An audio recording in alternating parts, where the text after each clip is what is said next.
당신이 찾던 무서운 이야기 고비의 TV.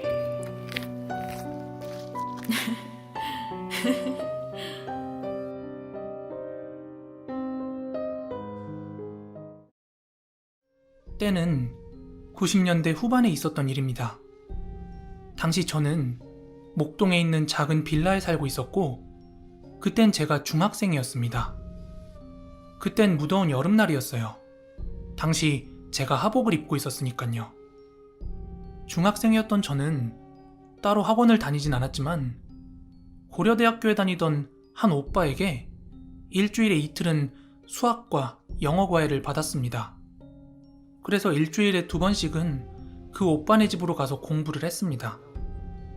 과외를 하는 날은 학교 끝나고 한 5시, 6시쯤에 그 오빠네 집에 도착을 했고 함께 2시간 정도 공부를 했기 때문에 끝나면 7시, 8시쯤에 끝났어요. 그러던 어느 하루였습니다. 그날은 일기예보에서 비가 내린다고 예보를 했고 아침부터도 구름이 낀 모양새가 꼭 비가 올 것 같았습니다. 그래서 저는 우산을 챙겨 등교를 했고 희한하게 날은 흐렸지만 학교가 끝날 때까지 비 한 방울 내리지 않았습니다. 그리고 학교가 끝난 뒤에는 과외까지 시간이 좀 남아서 같은 반 단짝 친구 둘과 함께 학교 근처에서 떡볶이도 먹고 수다를 떨면서 시간을 보냈습니다. 그때까지도 여전히 비는 내리지 않았지만 해가 구름에 가려져 있는 그런 흐린 날씨였기 때문에 애들과 이야기를 하다 보니까 그 주제가 점점 무서운 이야기로 흘러갔습니다.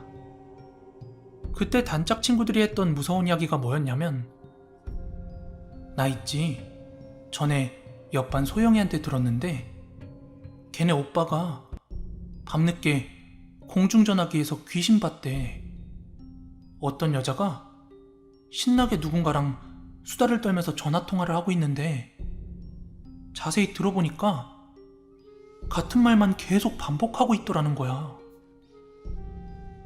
그 이야기가 사실이건 헛소문이건 어쨌든 우리 동네 이야기를 하는 거다 보니까 중학생의 소녀들은 그 이야기에 소름이 돋을 수밖에 없었습니다. 하지만 중학생이었던 저희가 공중전화를 이용할 일은 그닥 많지 않았고 하더라도 주로 낮에 이용을 하니까 그냥 안심했습니다. 아무튼 그렇게 열심히 수다를 떨다 보니까 어느덧 과외를 갈 시간이 다 됐습니다. 이후 과외 오빠네 집으로 방문을 해서 열심히 과외 공부를 했습니다. 그리고 이 이야기의 본론은 지금부터입니다.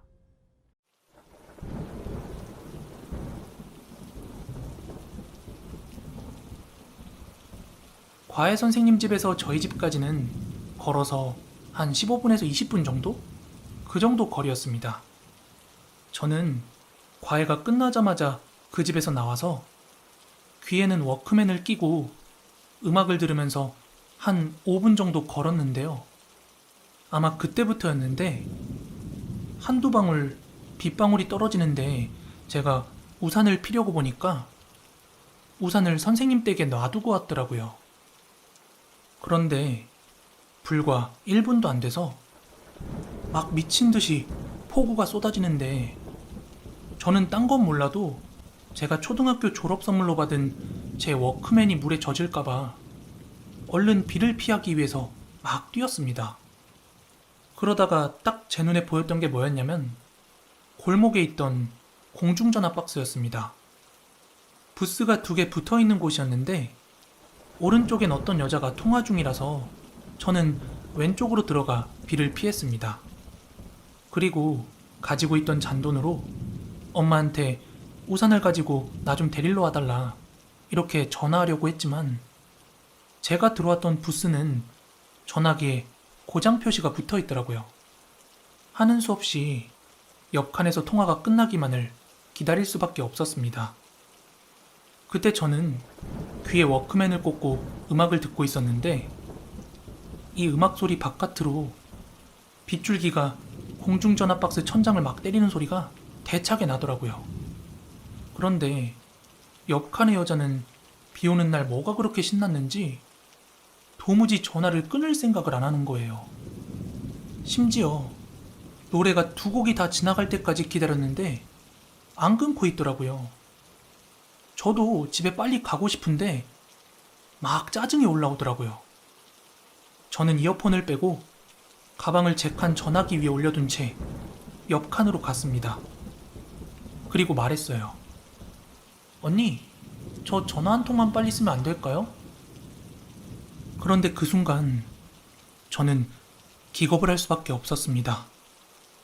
천천히 제 쪽으로 고개를 돌린 그 여자는 눈을 까뒤집은 것처럼 눈동자가 없이 그냥 하얀 동자만 있었고 아무 소리도 내지 않고 입만 뻐끔거리고 있었습니다.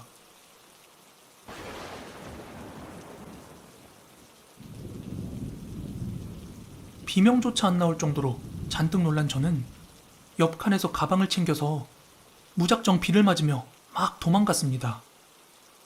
그런데 더 무서운 건요. 혹시라도 그게 나를 따라올까 싶어서 잠깐 뒤를 돌아봤는데 그 공중전화 박스엔 아무도 없었습니다.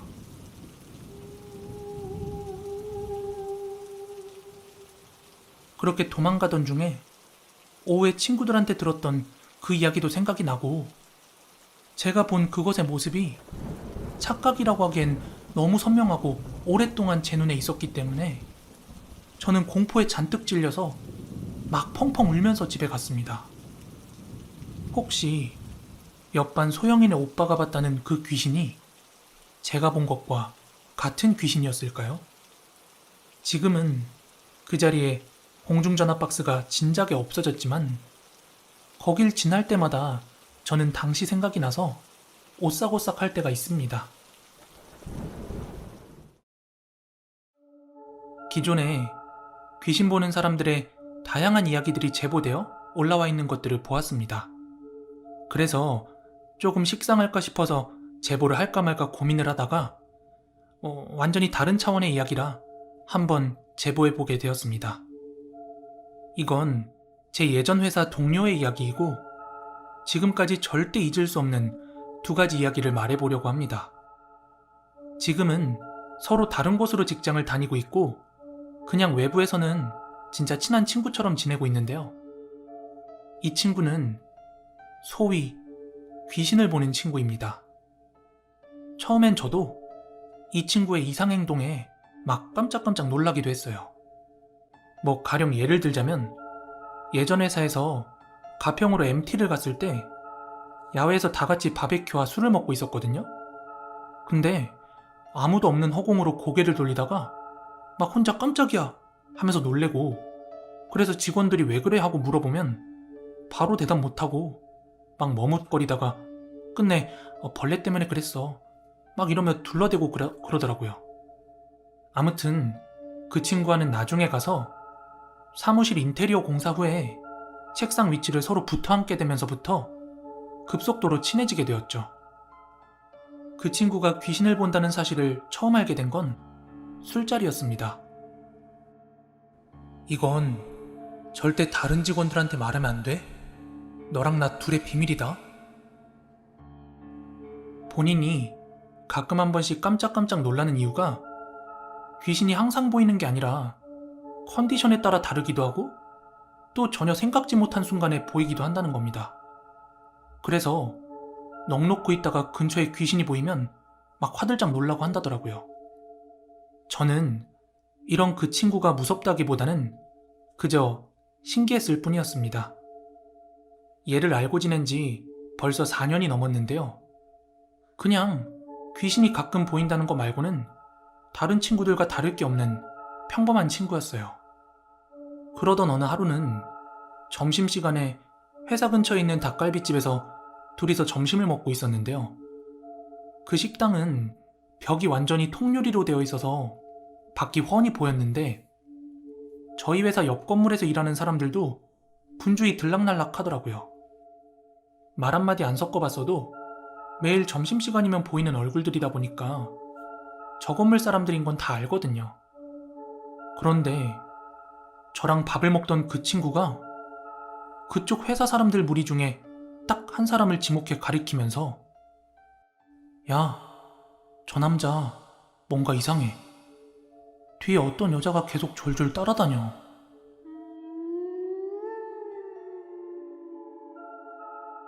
저한테 이러길래 나는 아무것도 안 보이는데 뭐 귀신 같은 거야?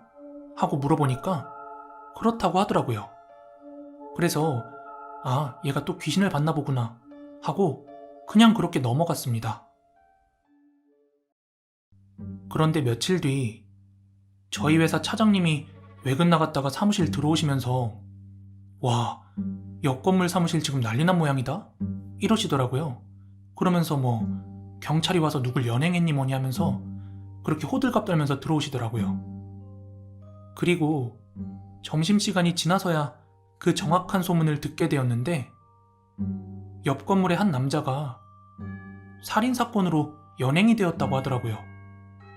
그런데 그 용의자가 며칠 전 친구가 여자 귀신이 졸졸 따라다닌다며 이야기했던 그 남자였던 거예요.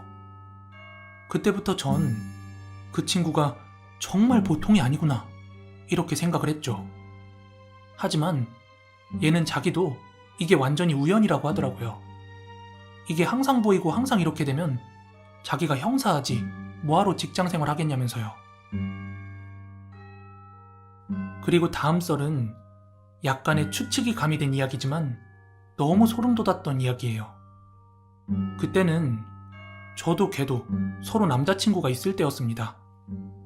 그런데 얘는 자기가 남자친구가 생기면 절대로 귀신이 보인다는 이야기를 하지 않았대요.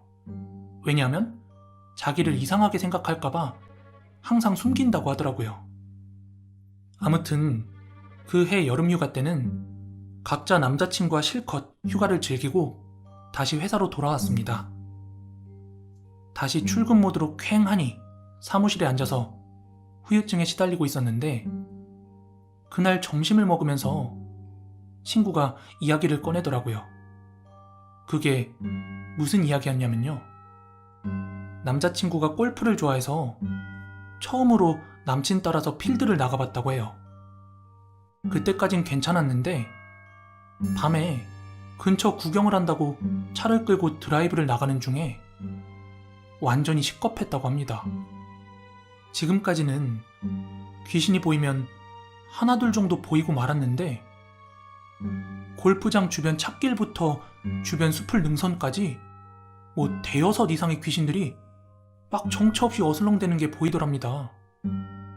친구는 너무 놀라 순간 심장이 벌렁거렸지만 혹시라도 남자친구한테 들킬까봐 혼자만 그 공포를 삼켰다고 해요. 친구가 이야기해준 건 딱 여기까지입니다. 그런데 저희 아버지가 건설 쪽 분야에서 오래 일하셨거든요. 한 번은 아버지께 이 친구에 대한 이야기를 들려드린 적이 있었어요. 어디까지나 추측일 뿐이지만 아버지께서 두 번째 이야기를 듣고서 이런 말씀을 하시더라고요. 보통 골프장이나 리조트 개발할 때 근처에 연고 없는 묘에서 나온 뼈들 모아서 인근 산에다 뿌리고 그래. 전에도 그런 걸로 말 많았어. 조상들 묘 없어졌다고 후손들이 건설사에 막 들고 일어나고 그랬거든. 저는 아버지의 이 말을 듣고 친구의 이야기가 묘하게 납득이 되기 시작했습니다. 그렇다면 친구가 봤다는 정처 없이 떠돌던 그 귀신들의 정체는 어딘가에 흩뿌려진 그 뼈들의 주인이었을까요?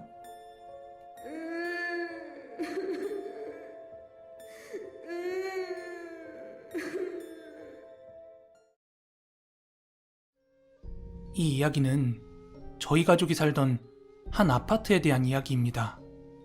제가 중학교 때까지는 충청도에 살았는데 아버지께선 저를 서울로 대학교를 보내고 싶어 하셨어요. 그러다 보니까 아버지는 제가 최소한 고등학교 3년은 서울에서 보내시길 원해 하셨고 아무래도 그게 대학을 가고 나서도 좋다고 판단을 하셨나 봐요. 그래서 당시 아버지께선 서울 쪽으로 집을 알아보시는 한편 가게도 이전할 준비를 하고 계셨죠. 그러던 중 아버지는 지인의 추천으로 경매로 나온 집들을 알아보게 되셨는데요. 여기서 굉장히 운이 좋게 시세보다 저렴한 가격에 한 아파트를 낙찰받게 되었습니다. 이후 아버지는 기존 집주인과의 관계를 정리하기 위해서 몇 번씩 서울에 왔다 갔다 했던 걸로 기억이 납니다. 그렇게 모든 게 정리된 후에 저희 가족은 충청도의 집과 가게를 정리하고 서울 강북에 있는 아파트로 이사를 오게 되었습니다. 당시 저희 집은 8층이었어요. 그렇게 지방에서 벗어나 서울에서의 새로운 생활이 시작되었는데요. 이사하고 처음 1년 동안은 아무 일 없이 잘 지냈는데요. 사건은 제가 고등학교 2학년이 되었을 쯤이었어요. 그때는 학교에서 본격적으로 보충 수업에 야간 자율학습까지 하던 때였는데요. 그래서 집에 들어오면 항상 피곤에 쪄들어 있었지만 저는 한두 시간이라도 더 공부를 하고 자곤 했어요. 왜냐하면 곧 있으면 3학년이고 또 수시 지원하려면 내신도 중요하잖아요. 그러던 어느 하루는 아주 피곤한 상태에서 잠이 들었는데 꿈을 하나 꾸게 됩니다. 그 꿈은 너무나도 생생했는데 그 꿈 속에서 저는 까만 연기 속에 갇혀 있었습니다. 그래서 여기가 어딘지 둘러보는데 흐렸지만 분명히 저희 집이었습니다. 그런데 그때 그 연기 사이로 누군가의 처절한 절규 소리가 들리는 겁니다.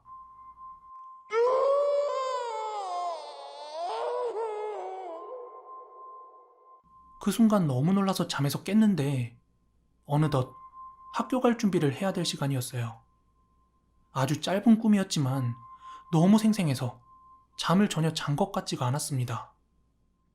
그 덕에 그날은 학교에 나가서도 계속 꾸벅꾸벅 졸았습니다. 근데 사람 생활이 리듬이 중요하잖아요.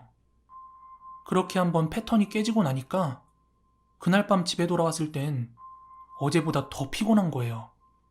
그래서 저도 모르게 잠이 들었는데요. 그날도 어제의 연이어서 꿈을 또 꾸게 되었습니다. 처음엔 저도 모르게 잠이 들어 꿈을 인지하지 못하다가 갑자기 제 손과 발이 타들어가는 듯 너무 뜨거워서 주변을 살폈는데 까만 연기와 함께 집이 불타고 있는 거예요. 저는 그 어두운 와중에 막 뜨거운 느낌이 너무 생생해서 팔짝팔짝 뛰면서 현관을 찾으려고 하는데 도무지 못 찾겠는 거 있죠. 그러다 거실에서 어제와 같은 누군가 절규하는 소리를 듣게 되었는데 글쎄 어떤 아줌마가 얼굴의 형체를 알아볼 수 없을 만큼 다 타버린 채로 막 땅을 치며 절규를 하고 있는 거예요.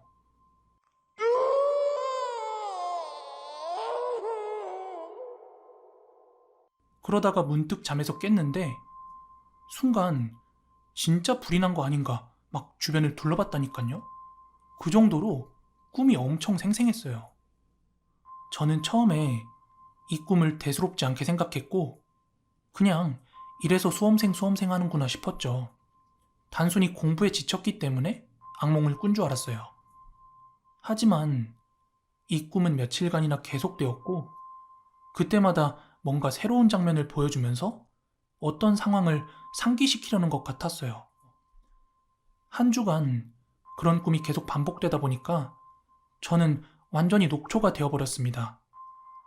그리고 일요일이 찾아왔어요. 보통은 일요일날 집에서 쉬더라도 TV를 보거나 가족과 외식을 하고 그랬는데요. 그날은 토요일 밤부터 일요일 오후 늦게까지 정말 16시간도 넘게 계속 잠에 빠져 있었습니다.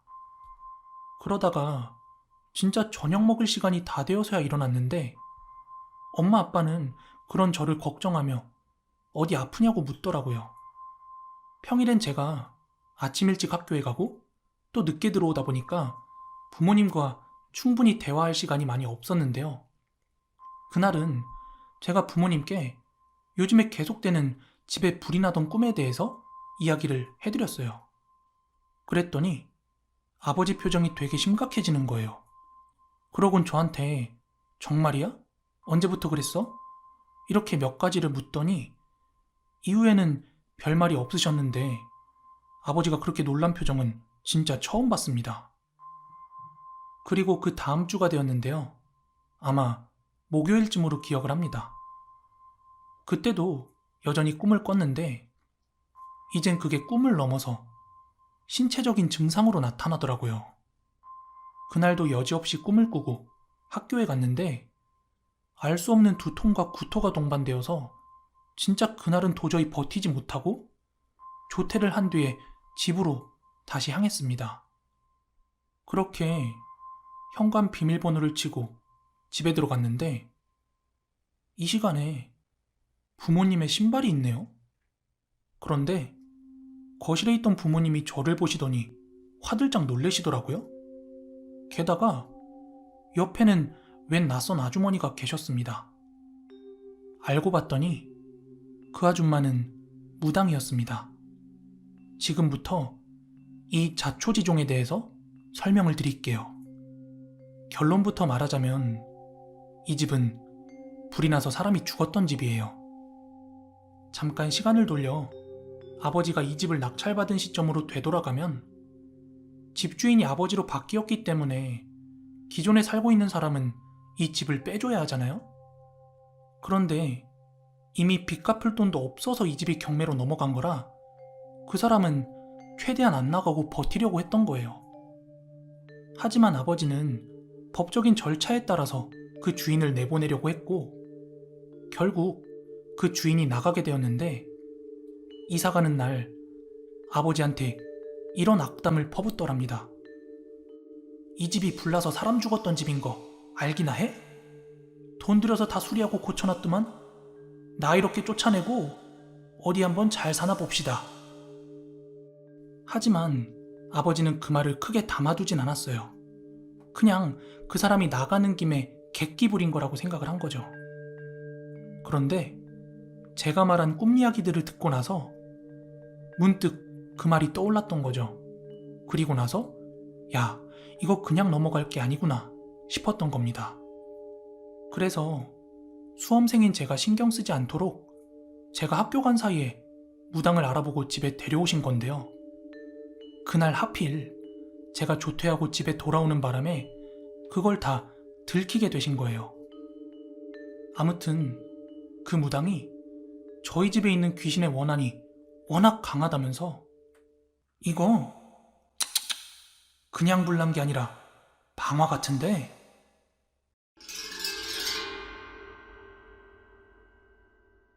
이러시더라고요. 그리곤 당장의 제 상태 때문에 굿도 진행을 하게 되었는데요. 굿도 굿인데 집의 기운 자체를 무시하지 못한다면서 저희 아버지한테 빠르게 이사를 가라고 그렇게 추천하더라고요. 다행히 굿을 하고 나서는 그 꿈을 꾸지도 않았고 건강도 돌아왔습니다. 하지만 얼마 안 가서 저희 가족은 또 이사를 하게 되었습니다. 아버지는 이 집의 전주인도 이 집의 기운 때문에 빚더미에 앉은 게 아닐까? 이렇게 말씀을 하시더라고요. 그리고 마지막으로 나중에 저희 집 이삿짐 싸던 날 아버지가 동네 마트에 물어보셨대요. 그런데 마트 아주머니께서 말씀하시길 저 아파트 몇 층이었더라? 하여간 예전에 가족끼리 싸우다가 집에 불 질러가지고 막 아줌마 죽고 그랬어요. 그때 참 난리도 아니었지. 이러더랍니다. 그러니까 그 무당의 말이 맞았던 거예요. 저는 시골 출신입니다. 지금은 전북 전주에 살지만 완전 깡촌 중에 깡촌, 전북 진안 출신이죠. 제가 어릴 때는 할머니 집에 살았었는데 그 할머니 댁에 가려면 진안 읍내에서 버스로 1시간가량을 간 뒤에 마을 입구에서 다리를 건너 1시간가량 또 걸어 들어가야만 하는 아주 오지 중의 오지였습니다. 할머니 집에 가는 일은 명절 이외에 심부름 위주로 갔습니다. 할머니에게 무언가를 가져다 주거나 아니면 뭔가를 받아올 때 말이죠. 그날도 어머니께서 쌀 좀 가져오라고 연락이 왔습니다. 대낮에 연락을 받았지만 군대 제대하고 한창 친구들과 어울리기를 좋아했던 저는 밤 늦게까지 놀다가 한 11시경 전주에서부터 진안으로 출발을 합니다. 그날은 비가 꽤 많이 오는 날이어서 그냥 자고 내일 갈까 하다가 어머니께 잔소리 들을 생각을 하니까 어서 빨리 출발해야겠다 싶었죠. 그리고 그때 제 중마고 친구 한 명과 함께 갔습니다. 저는 술이 몸에 받지 않아서 애들이랑 놀더라도 술을 잘 마시지 않습니다만 친구는 완전히 만취 상태를 향해서 달리다가 심심하다고 저를 따라왔습니다. 자주 오고 가던 그 시골길이 그날따라 적막하고 고요하더라고요. 불빛 하나 없었습니다. 그저 제 차 소리와 살짝 켜놓은 라디오 소리만 들리고 있었어요. 온몸을 싸고 드는 차가운 기운은 비가 많이 와서였을까요? 친구를 깨우고 싶었는데 이미 골아떨어진 지 오래였습니다. 그러던 중 갑자기 비는 더 많이 내리기 시작했어요. 전 쌍라이트를 켜고 질주 아닌 질주를 시작했고 이윽고 앞에 커브길이 보였죠. 순간 속력을 줄이려고 브레이크를 밟으려는 순간 온몸이 얼어붙었음을 느낍니다. 제가 코너를 돌 때쯤 제 옆을 지나가는 상여 행렬. 아니 재수없게 무슨 이 시간에 상여야 하며 순간 머릿속이 하얘집니다. 비 오는 날 그것도 12시가 넘은 시각. 아니 이 미친놈들은 대체 왜 새벽에 상여를 메고 가는 거야? 고인께는 미안하지만 머릿속에서는 계속해서 욕을 하고 있었습니다. 상여행렬이 지나가는 시간은 불과 2-3초 정도였겠지만 무슨 이유에서인지 꽤나 긴 시간처럼 느껴졌어요. 그 와중에 저는 침착해지려고 노력했습니다. 그 상여행렬을 본 제 생각은 이거였어요.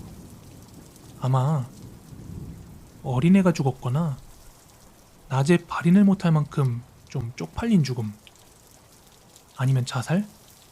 오만 가지 생각을 했죠.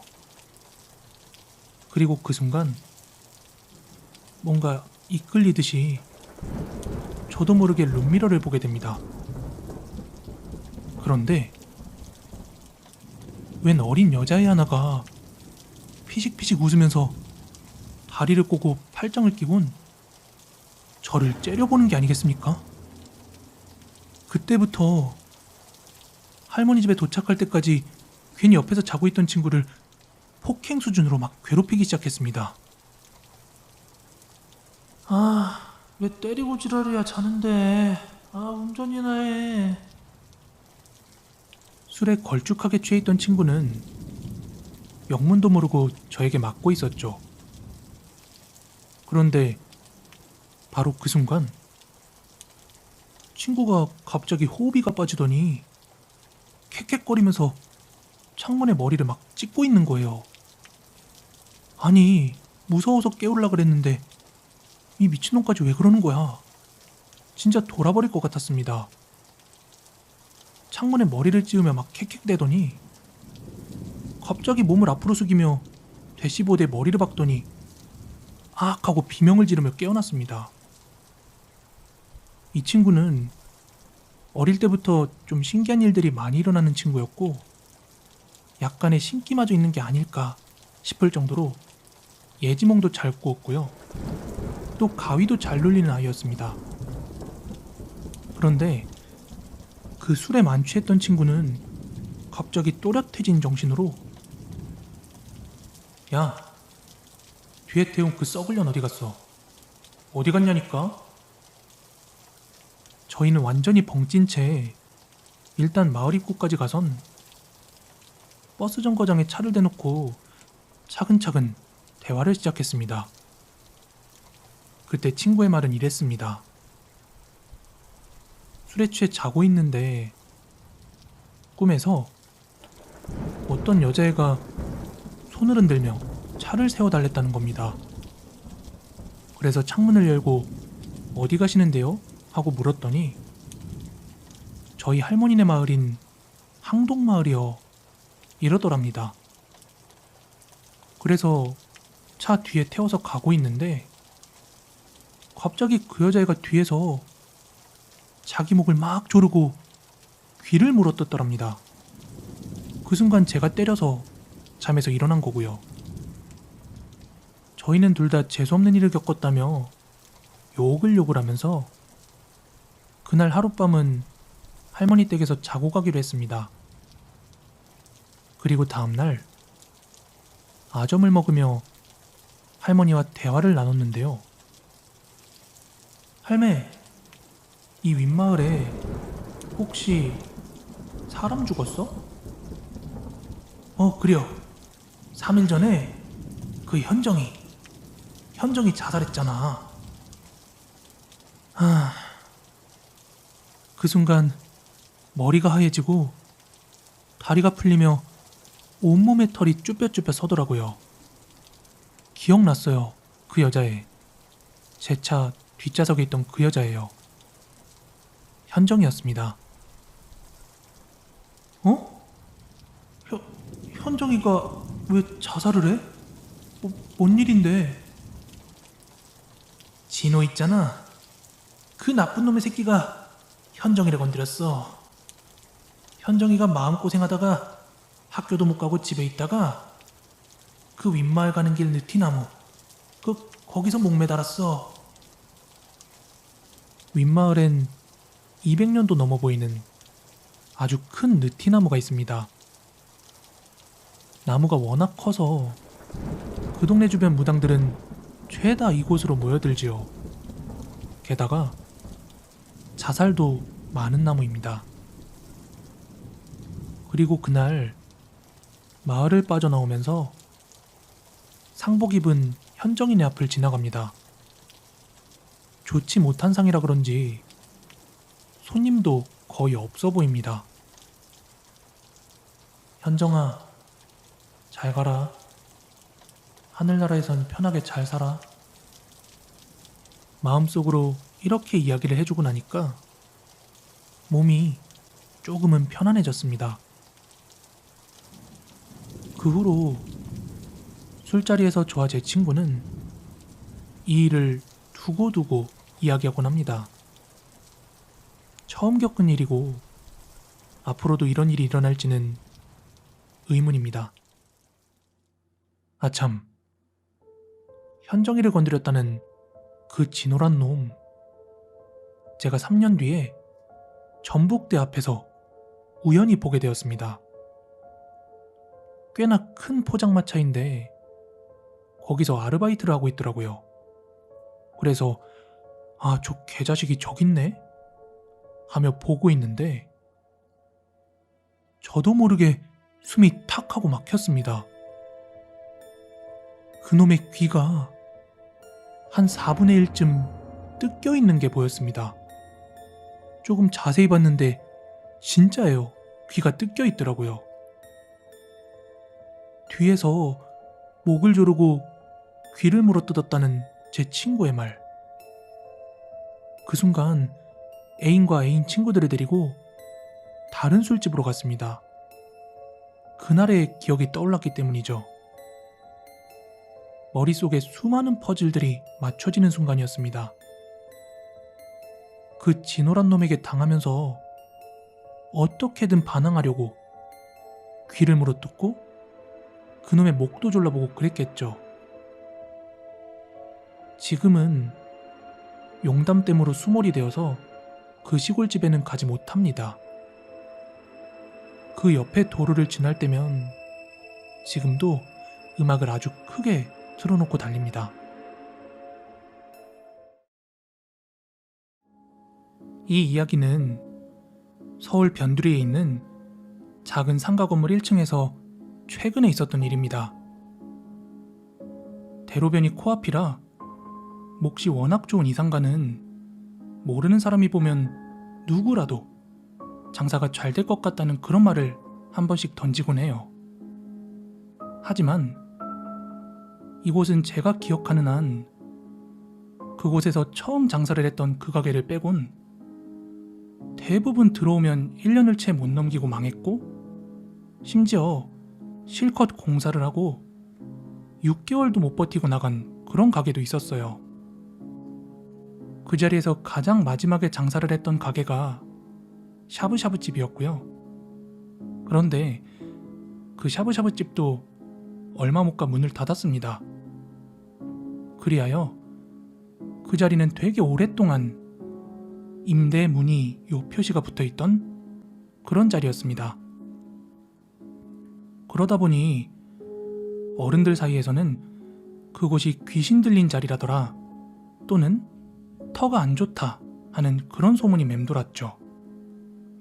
그리고 올해 건너 알게 된 제 지인 중에 자영업을 하시는데 코로나 시국임에도 되게 건재하게 매출을 올리던 그런 분이 한 분 계셨거든요. 업종은 비밀로 할게요. 아무튼 그분이 저 상가 자리를 보고는 "야, 저기 자리 좋다" 하시며 자기 가게 2호점을 내고 싶다며 그 상가에 종종 들락날락 했었어요. 주변에서는 귀신 들린 터다, 저기가 보기만 좋지 다 망해서 나온다, 지금은 시기가 시기인 만큼 좀 참아라, 이렇게 만류했지만 그분은 장사 어설프게 하니까 그렇게 망하는 거다, 저거 권리금도 완전 거저고 저 자리에서 장사 한번 잘 풀고 나면 터 기운도 바뀔 거다 하면서 호기롭게 그 상가 자리를 계약을 했어요. 그리곤 되게 서둘러서 인테리어 작업에 들어갔더랬죠. 그런데 하루하루 빠르게 진행되던 인테리어가 거의 마무리되기 직전 정말 충격적인 소식이 들려왔습니다. 그 지인이 갑자기 죽었대요. 제가 듣기로 심장 문제로 죽었다고 들었습니다. 그래서 가게가 오픈하지 못하고 한동안 방치되어 있었어요. 이 시점까지는 제가 실시간에 가깝게 전해들은 소식이었어요. 그리고 한 달 정도 뒤에 그곳에 대한 소름 돋는 이야기를 듣게 되었습니다. 자꾸 그 상가 자리가 버티지 못하고 나가고 계속 그러다 보니까 누가 잘 들어오려고도 안 할 거 아니에요. 그럼 결국 임대 수익도 줄고요. 게다가 마지막엔 사람까지 죽고 나니까 이제 건물주는 발등에 불이 떨어진 거예요. 그래서 그 한 달 상간에 굿을 진행했다고 합니다. 그렇게 굿판 당일이었어요. 한창 굿을 진행하던 무당이 갑자기 무언가에 빙이라도 된 듯 몸을 바들바들 떨다가 진짜 너무나도 살벌하게 눈을 부라리면서 건물주를 막 쳐다보더래요. 그리곤 막 손가락질을 하더니 입에 담지 못할 막 험한 욕을 쏟아붓더랍니다. 그러면서 하는 말이 "여기서 장사하는 사람들 다 저주하고 죽여버릴 거야." 이러면서 아무도 여기서 장사하지 못하게 할 거라고 막 울고불며 소동이 있었답니다. 그 소동이 있고 나서 들려온 이야기는 더 소름 돋는데요. 그곳에 처음 장사를 했던 가게에 있었다고 했죠. 그 가게가 생각보다 장사가 잘 됐었대요. 그러자 그 가게가 욕심났던 건물주가 그 가게 주인 나가라고 하곤 자기가 그 가게를 운영했었나봐요. 처음엔 별탈 없이 잘 되는 것 같더랍니다. 하지만 얼마 못 가서 손님들의 발길은 점점 줄어들고 결국 문을 닫고 새를 놓을 수밖에 없었죠. 그 뒤로 그 상가에 들어오는 가게들은 여지없이 망해서 나간 거예요. 그러다 보니 아는 사람들은 그 자리에 안 들어가려고 한 거고, 모르는 사람들은 겉으로만 보이는 그 자리에 목만 보고 들어갔다가 된통 당하게 된 거고요. 그런데 알고 보니까 그 건물주에게 쫓겨난 당시 가게를 운영하던 주인이 자기의 억울함에 자택에서 스스로 목숨을 끊었다고 하더라고요. 그래서 아는 사람들 사이에선 그 상가가 공식적으로 귀신 들린 상가라고 그렇게 알려져 있답니다. 그리고 진짜 소름 돋는 게 그 건물주도 이미 그 사람이 죽었다는 사실을 알고 있었긴 했나 보더라고요. 그럼 구판 이후에 뭐가 달라졌냐고요? 아니요. 아직도 임대문이 붙어 있습니다. 소문에 의하면 그 건물 명의가 바뀌지 않는 한 계속 괴롭힘을 당할 것 같다는 말을 남기곤 그 무당이 저 못된 새끼라고 건물주를 욕하곤 돈도 안 받고 떠났답니다. 과연 건물 주인이 바뀔까요? 아니면 또 새로운 가게가 들어와 망해서 나갈까요?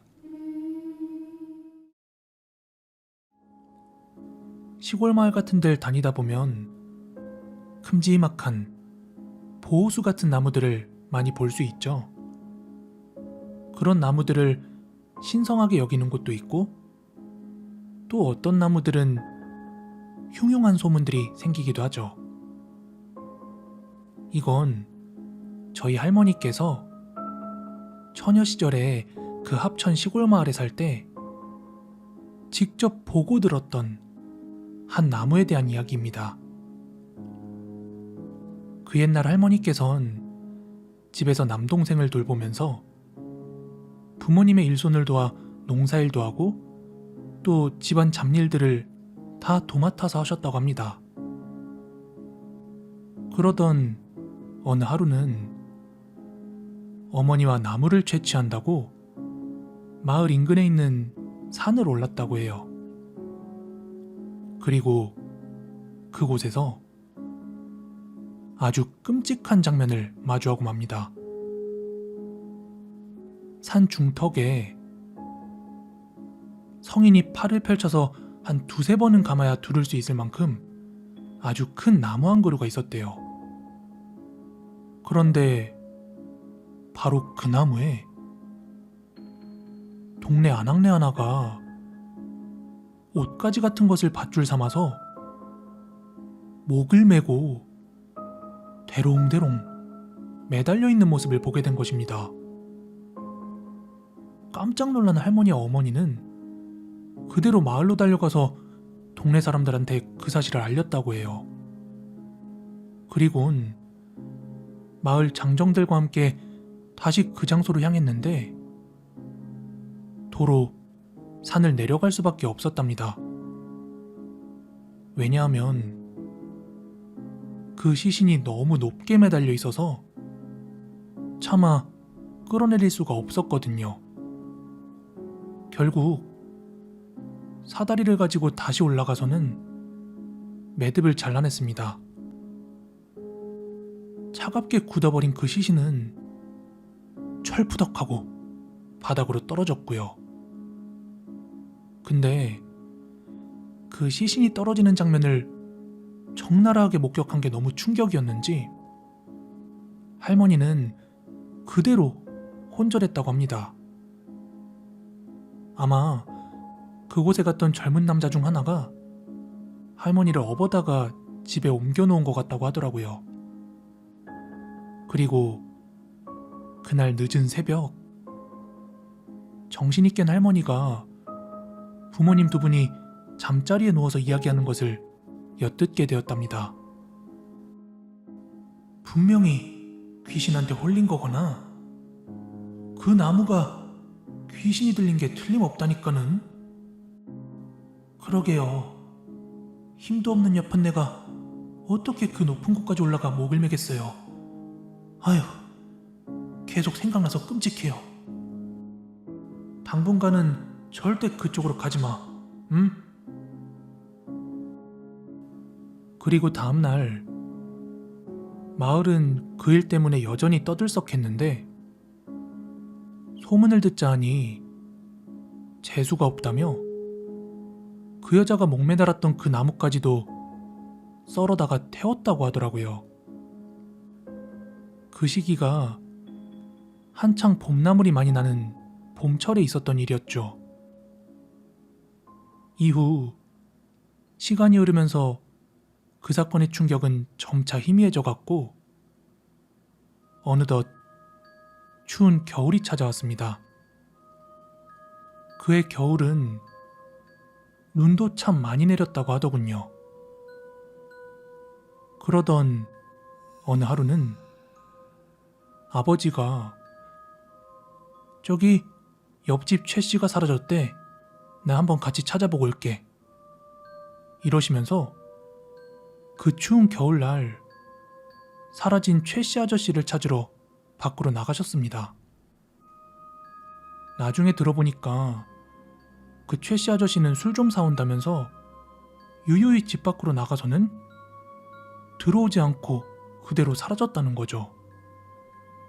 그래서 그 마을 남자들은 최 씨가 어디 술 취해서 자고 있는 건가 싶어서 발길이 닿을 만한 곳, 그리고 누구의 것인지 모르겠지만 눈에 새겨진 발자국도 뒤따라가 보고 이리저리 찾았답니다. 그런데 밤이 늦도록 그 최 씨를 찾을 수가 없어서 결국 모두들 집으로 돌아왔다고 합니다. 그리곤 추위에 한참을 떨다 들어온 아버지는 나른하셨는지 일찍 잠이 드셨고 이윽고 할머니와 가족들은 모두 잠자리에 들었답니다. 그런데 아주 이른 새벽녘쯤? 겨울이니까 지금으로 치면 한 6시에서 7시쯤이라고 하는데 갑자기 마을 남자들이 문 밖에 와서 아버지를 부르더라는 겁니다.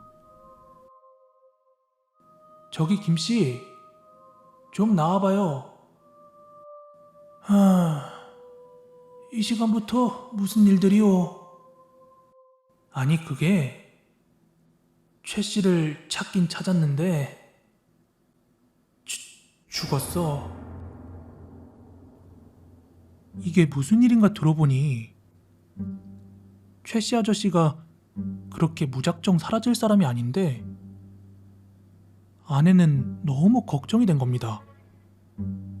그렇게 어디로 갔을까? 어디로 사라졌을까?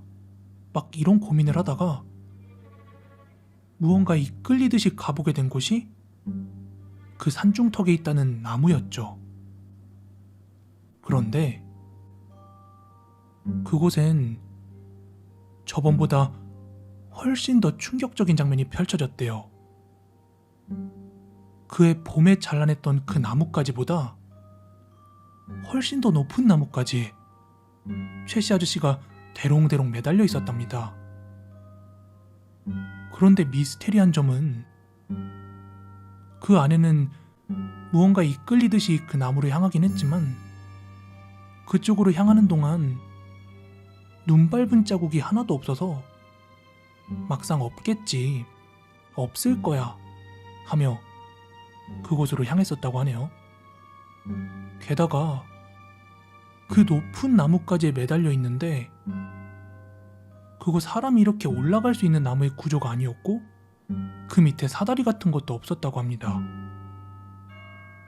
1년 상간에 두 사람이나 같은 나무에서 도무지 말도 안 되는 위치에서 목을 메고 죽으니까 이건 필시 귀신이 끌고 올라간 것이라며 마을 사람들은 그 나무를 베어버리고 뿌리까지 뽑아버렸다고 합니다. 할머니는 이게 할머니 인생에서 가장 끔찍하고 기이한 일이라며 막 어깨를 몇 번이나 부르르 떨면서 그렇게 이야기를 해주시더라고요.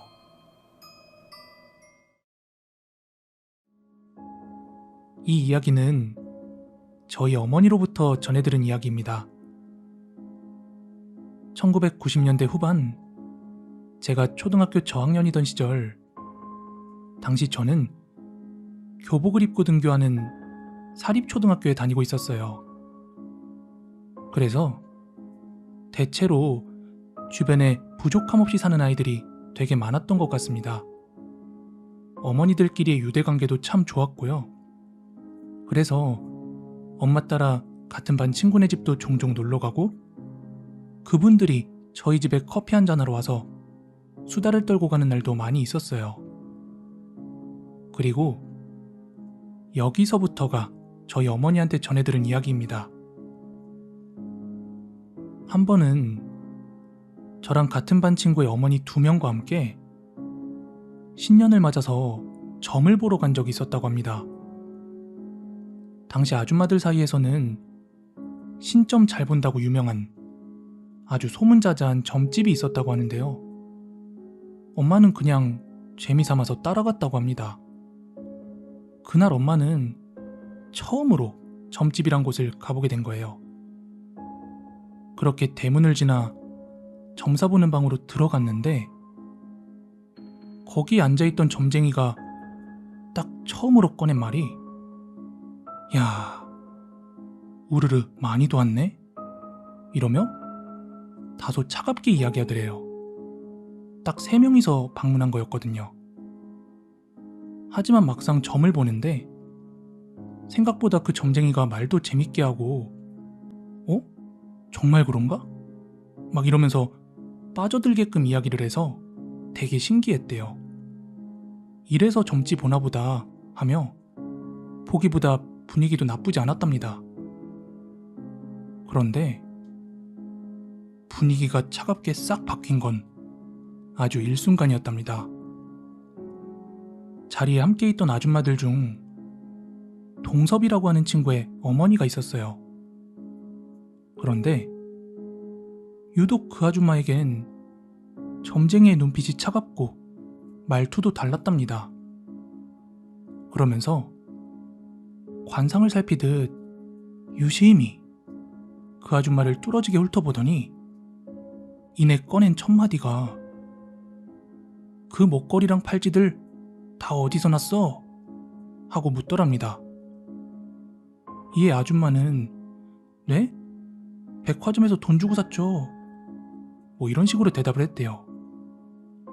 그러자 그 무당이 아니 그거 본인이 돈 주고 산 거 맞냐고. 그러자 아줌마는 약간 뭐 도둑놈 취급하는 건가 그렇게 오해를 받은 기분이었는지 억울한 듯 이거 직접 내 돈 주고 백화점에서 산 거예요. 뭐 이렇게 이야기를 했답니다. 그러자 한숨을 푹 내쉬며 그 점쟁이가 하는 말이 그러면 왜 저것들이 네가 찬 금부치들을 가져가려고 저렇게 안달이 나 있냐고. 솔직히 말해줘? 너희 집안 앞날도 지금 불분명해 보여. 이러면서 집안에 돌고 있는 재물이 피와 눈물 젖은 돈들이라고 점쟁이가 그렇게 말했답니다. 이후 점집에서 나온 뒤에 기분이 잔뜩 상해 있는 동섭이네 엄마를 저희 엄마와 그리고 같이 갔던 다른 한 분이 저 집 돌팔이 무당 같다며 그렇게 위로를 해주었답니다. 저는 어려서 몰랐지만 실제로 동섭이네 엄마는 학교에서 나름 잘 사는 집으로 되게 유명했다더라고요. 저도 한번 동섭이네 집에 놀러 간 적이 있었는데 진짜 제 다른 친구들 집보다도 훨씬 크고 좋았던 기억이 분명히 납니다. 그리곤 그 점쟁이의 말이 가짜라는 것을 증명이라도 하듯 동섭이네는 더 큰 집으로 이사도 가고 차도 좋은 것을 끌고 같은 학부모들 사이에서도 부러움을 샀다고 해요.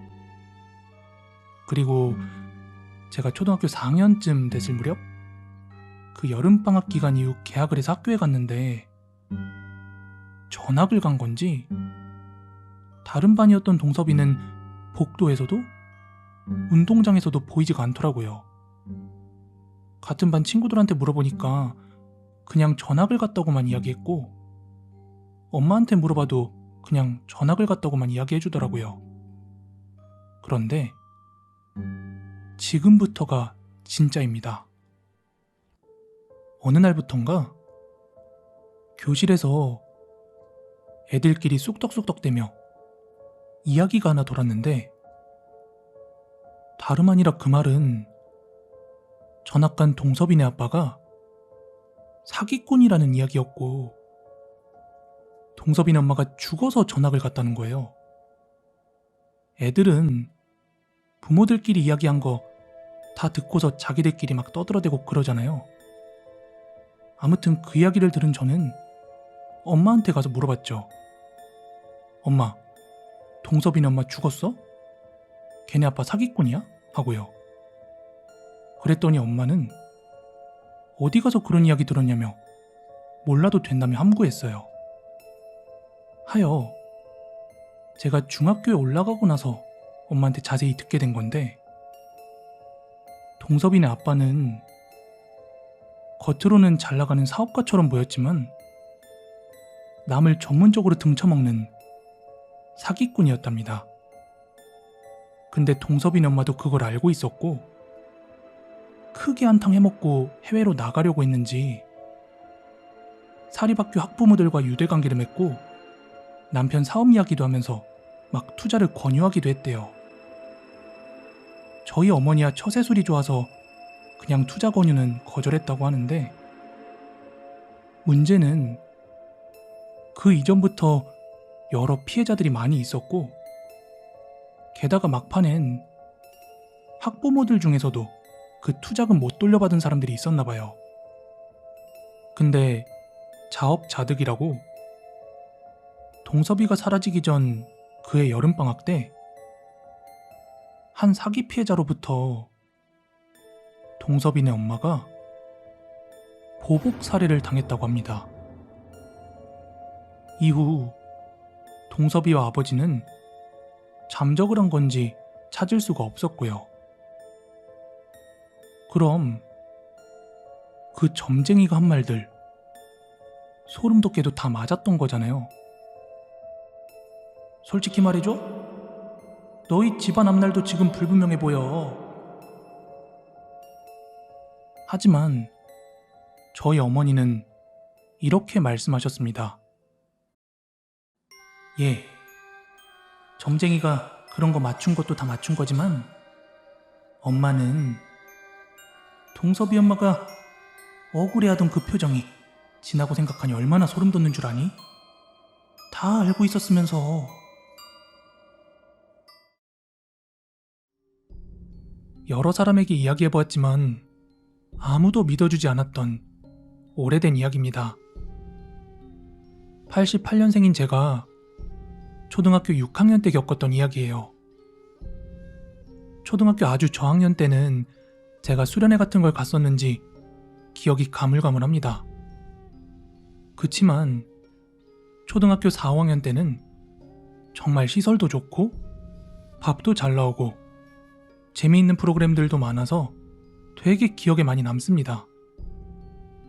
그런데 초등학교에서의 마지막 수련회인 6학년 때 갔던 경주 수련회는 정말 최악의 수련회로 기억이 납니다. 그 이유는 저희가 묵었던 숙소 때문입니다.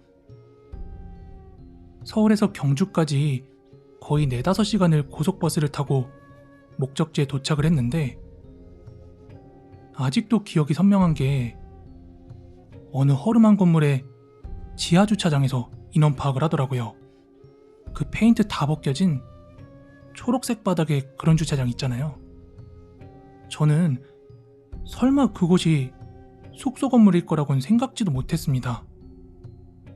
그렇게 지하에서 인원 파악을 하곤 계단 통로를 이용해서 숙소로 올라가는데 모텔도 아니고 그냥 방만 큰 여관 같은 숙소였어요.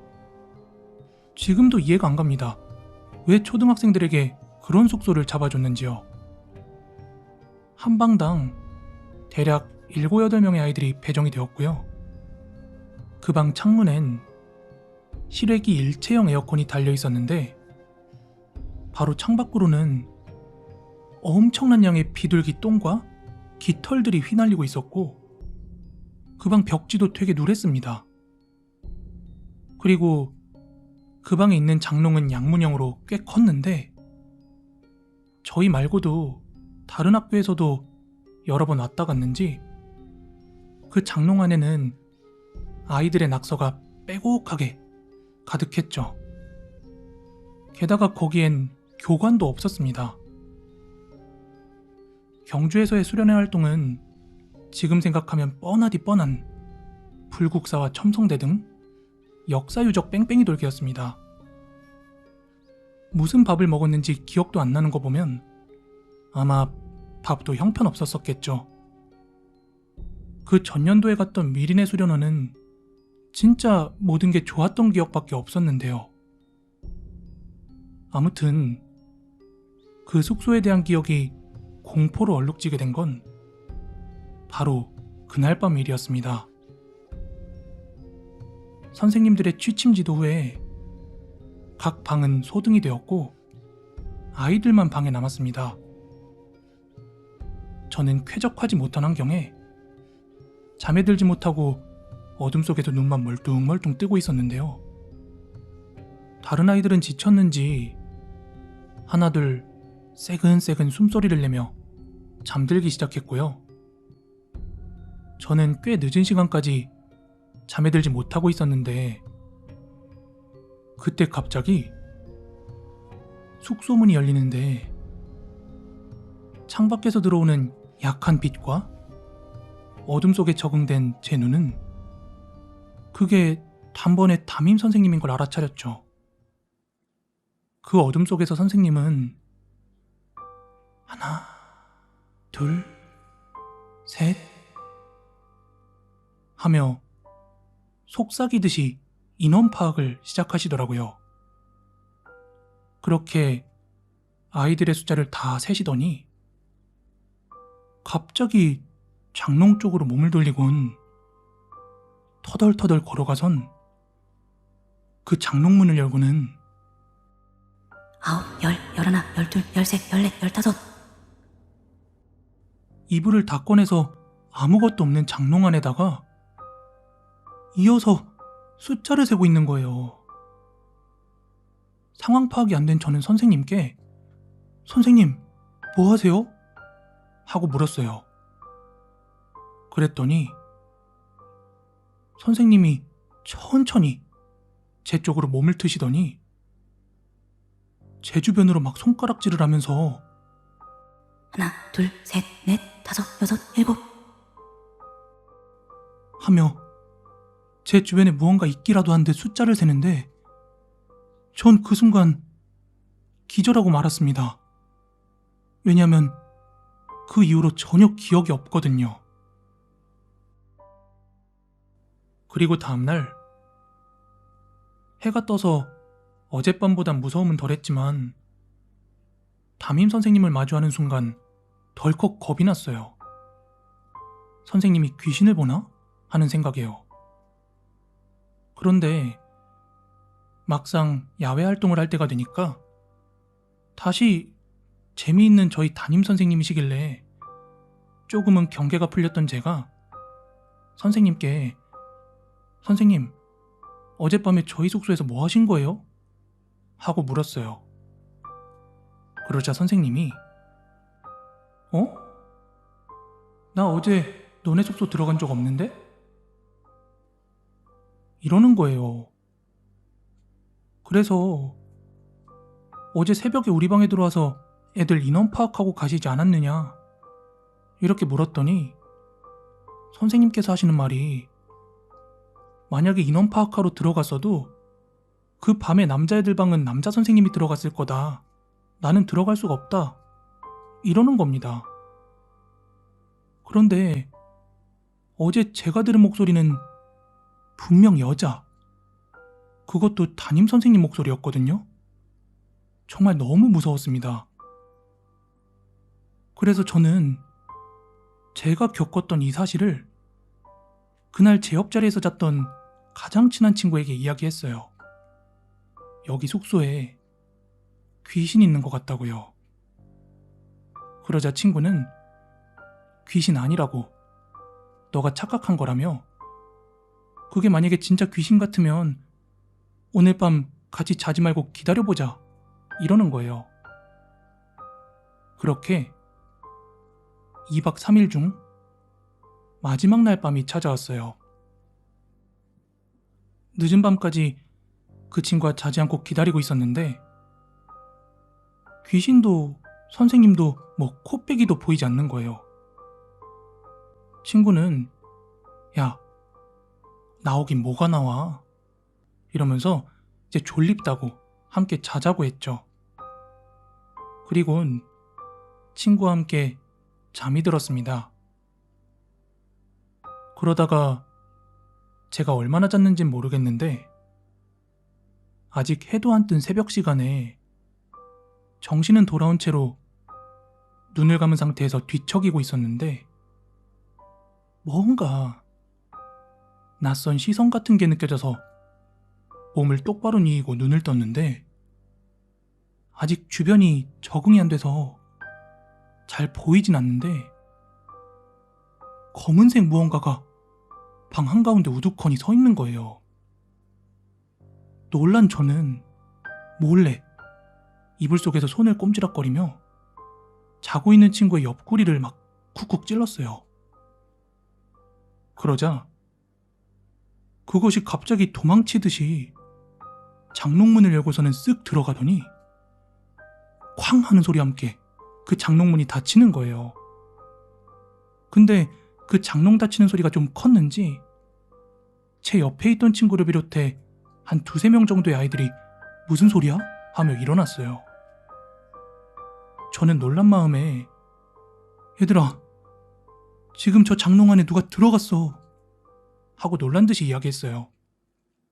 그러자 그 장롱 옆에서 자던 친구가 벽에 불을 켜고서는 장롱문을 활짝 열더라고요. 야, 꿈 꿨냐? 아무것도 없잖아. 제가 그 사이에 잠을 자다 깨다 했다면 모르겠는데 분명히 정신이 깨어있는 상태에서 보고 들은 것이니까 이 상황을 도무지 믿을 수가 없었습니다.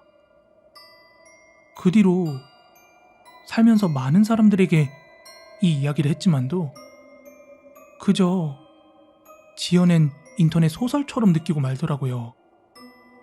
하지만 이 이야기는 거짓 하나 없는 100% 사실입니다.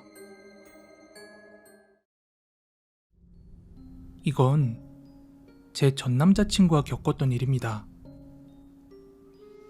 약 3년 전 유학을 갔던 저는 남자친구와 같은 랭귀지 스쿨에 다녔습니다. 수업이 끝나면 자취하는 남자친구 집에 가서 노는 일이 종종 있었는데 당시 정말로 있었던 무서운 이야기라는 공포 드라마를 자주 봤었습니다. 남자친구는 그 드라마를 보는 걸 그다지 좋아하지 않았기에 제가 열심히 그 드라마를 보는 동안 언제나 뒤돌아서 누워서 자곤 했었습니다. 그날은 비도 오지 않는데 우중충하고 유독 스산했던 날이었습니다.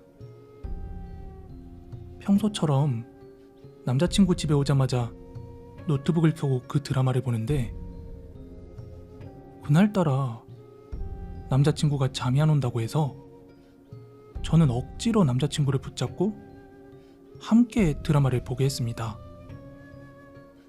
그날 봤던 드라마 내용이 학교에 물건을 두고 온 한 고등학생 커플이 그 물건을 찾으러 학교에 갔다가 학교 복도에서 하반신만 돌아다니는 한 귀신을 보게 된 거예요. 그래서 깜짝 놀라 일어섰을 땐 천장에 나머지 상반신이 붙어서 그들을 보고 있었다는 그런 이야기였습니다. 그리고 다음날 제 전 남자친구는 결석을 했습니다. 방과 후 남자친구 집에 갔을 땐 그때까지도 자고 있는 남자친구를 저는 흔들어 깨웠습니다. 그랬더니 새벽녘부터 가위에 눌려서 제대로 잠을 자지 못했다는 그런 변명을 늘어놓더라고요. 남자친구는 그런 무서운 것을 보면 자기가 봤던 똑같은 귀신에게 가위를 눌리기 때문에 공포물 보는 것을 늘 피했다고 합니다. 하지만 불행하게도 저와 만나면서 공포물을 하도 많이 본 탓에 가위에 눌린 적이 상당히 많았다고 했죠. 그날 밤도 어김없이 가위에 눌렸는데 옆으로 돌아 누워있던 남자친구의 시야에 빨간 하의를 신은 발목이 눈에 들어왔다고 합니다. 겁이 난 남자친구는 있는 힘껏 몸을 돌렸는데 그날 봤던 드라마처럼 천장에 허리만 붙어있는 귀신이 남자친구를 향해 손을 휘저으며 잡으려고 애쓰고 있었답니다. 남자친구의 그런 체질을 알고 굉장히 미안했지만 그 뒤에도 종종 공포영화를 보곤 했고 남자친구도 별다른 문제는 없는 듯 보였습니다. 그리고 몇 달 후 남자친구가 귀국을 하게 되면서 저희는 헤어지게 되었습니다. 그렇게 어느 정도 시간이 흐른 뒤 저희 커플과 친하게 지내던 한 쌍둥이 오빠들과 만나 술을 마시다가 우연히 전 남자친구에 대한 이야기가 나왔습니다. 그리고 그중 한 명이 제게 말했습니다. 이거 말해도 되는지 모르겠는데 너 기훈이랑 헤어졌으니까 그냥 말해줘도 되지? 응? 무슨 일인데? 아니, 기훈이가 가위에 눌렸는데 천장에 허리가 딱 붙은 여자 귀신이 자기를 계속 잡으려고 하더래. 아, 그거? 나도 그거 알아. 우리가 봤던 드라마 내용이야. 아니, 끝까지 한번 들어봐. 그 귀신이 한참을 손을 휘적휘적거리다가 그 귀신의 손이 기훈이 머리끝에 닿았는데 갑자기 깔깔깔깔거리면서 찢어지도록 웃더래. 그래서 그때 그 여자의 얼굴을 봤는데 말이야. 오빠가 말끝을 흐리자 옆에 있던 다른 오빠가 한숨을 푹 내쉬며 말을 이었습니다. 에휴, 기훈이 걔도 적잖 힘들었을 거야. 매번 가위 눌릴 때마다 나타나는 귀신이 자기 여자친구 얼굴을 하고 있었으니까. 어느 날부턴가 가위에 눌리면 제 얼굴을 한 귀신에게 계속 시달렸다고 합니다. 헤어지는 그날까지 계속이요. 부디 우리가 헤어진 이유가 그것이 아니기를 바랄 뿐입니다. 제가 군대에 있을 때 한 후임병에 대한 이야기를 해볼까 합니다. 저는 강원도 고성과 속초에서 군 생활을 했습니다. 제가 전역대기 64일째 되던 날 저희 소대에 신병이 하나 들어왔는데 대구에서 왔다더군요. 같은 동네 같은 학교 출신. 그래서 그런지 되게 반갑고 좋아서 조금 과하게 잘해줬습니다. 뭐 괴롭혔다는 건 아니고요. 그런데 이 녀석이 조금 이상했습니다. 다른 건 다 괜찮았는데 다른 사람이 자기의 오른손 만지는 걸 미친 듯이 싫어하더군요. 강제로 잡거나 실수로라도 닿는 날엔 아주 비명까지 내지를 정도였습니다. 하지만 그것 빼고는 다 괜찮았던지라 후임들에게는 저 새끼 오른손 만지는 거 자제하라고 하곤 평범하게 하루하루가 지나갔습니다. 그리고 한 달쯤 지났을 무렵 그 녀석도 외곽 근무를 서기 시작했습니다. 저는 그 당시 분대장을 떼고 저녁 대기 중이었는데 근무 인원이 안 나와서 땜빵을 서기 시작했고요. 그 2월달에 외곽 근무 엄청 춥습니다. 그리고 그날은 그 녀석이 처음 근무를 서는 날이었죠. 저는 그 녀석을 데리고 공포탄을 수령 후에 대공근무지로 갔습니다. 대공근무지 뒤쪽은 높은 산이 있고 앞쪽도 산입니다. 완전히 산으로 둘러싸여져 있죠. 그리고 뒤쪽 철책으로는 밤이면 가끔씩 이상한 소리가 들리곤 합니다. 뭐 발자국 소리라던가 애기 웃음소리 등 뭐 그런 거 있잖아요. 군대 근무지에서 한 번쯤은 들린다는 그런 이상한 소리들이요. 그날도 그 어두운 근무지에서 그 녀석과 노가리를 까고 있었죠. 그런데 한참 조용하던 이 녀석이 갑자기 이상한 소리를 합니다. 저 김대현 병장님. 왜? 저기 혹시 귀신 같은 거 믿으십니까? 뭐? 귀신? 이 새끼 이거? 내가 이 대공에 있었던 무서운 얘기 해줄까? 아닙니다. 괜찮습니다. 그리고 한 10분간 서로 조용히 있었습니다. 그리고 갑자기 그 녀석이 심각한 얼굴로 이야기합니다. 저기 김대현 병장님, 혹시 3년 전쯤에 할아버지께서 돌아가시지 않으셨습니까? 순간 온몸이 오싹하더군요. 왜냐하면 저희 할아버지께서 제가 입대하기 1년 전에 돌아가셨거든요. 게다가 이 사실은 저희 소대장도 모르는 사실이고요. 저는 순간 웃는 얼굴로 그 녀석에게 말했어요. 아니, 왜 멀쩡하신 우리 할아버지 죽이고 그래? 아직 잘 살아계셔 임마. 제가 이렇게 말하자 녀석이 고개를 갸우뚱갸우뚱거리길래 야, 근데 할아버지가 왜? 하고 되물었더니 아닙니다. 이러고 말더군요. 솔직히 굉장히 섬뜩했지만 그냥 넘어갔습니다. 그날 이후 그 녀석은 매일매일 근무를 나갔고 근무를 나갈 때마다 같이 근무를 나간 다른 선임들에게 그 선임 주위에 있는 최근 죽은 사람들을 다 아루맞추고 있었어요. 되게 신기하더라고요. 그 녀석 생활기록부를 봤을 때 뭐 부모님이 무당도 아니고 집안에 그런 내력을 가진 사람도 없었고요. 그래서 제가 일요일날 그 녀석을 불러서 조용히 물어봤습니다.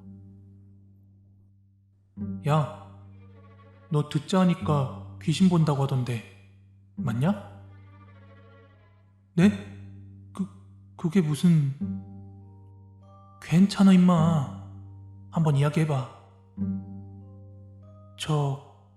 그게 사실은 제가 제 오른손 누가 못 건드리게 하지 않습니까? 그렇지. 실은 제 오른손을 누가 잡고 있습니다. 엥? 누가 잡고 있어? 그게 그 녀석의 말로는 자기가 군대에 오기 전에 좀 놀던 녀석이었답니다. 동거하던 여자도 한 명 있었고요. 근데 녀석은 그 여자를 적당히 데리고 놀다 버릴 생각으로 만나고 있었답니다.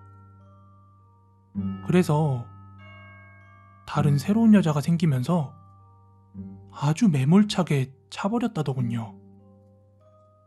그 충격으로 그 전에 만나던 여자는 술로 하루하루를 보내다가 어느 날은 만취 상태로 길을 건너다가 사고가 났답니다.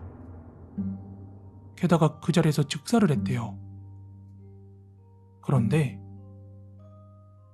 그 여자가 죽었다는 연락을 받은 바로 그 다음 날부터 매일 밤 꿈마다 그녀가 나타나서 자기 앞에서 하염없이 눈물만 흘리고 있더랍니다.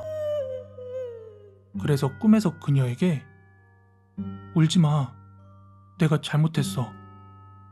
다음 생에 만나면 내가 꼭 함께 할게. 이러며 위로하자 그 여자의 눈에서 피눈물이 흐르면서 이제 늦었어. 나 혼자서는 못 가. 이러며 자기 오른팔을 꼭 잡더랍니다. 그리고 꿈에서 깨어났죠. 하지만 꿈에서 깨어난 뒤에도 한 번 더 놀랐다고 합니다. 그 여자가 여전히 자신의 오른팔을 꼭 붙잡고 있었다는 겁니다. 그날 이후 유명한 무당도 찾아가 보고 기수련하는 사람들도 찾아가 봤지만 도저히 그 여자를 뗄 수가 없었다고 합니다. 그러다 영장이 나와서 하는 수 없이 군대로 입대를 하게 되었고요. 그 녀석 말로는 지금도 그 여자가 계속해서 옆에서 말을 건대요.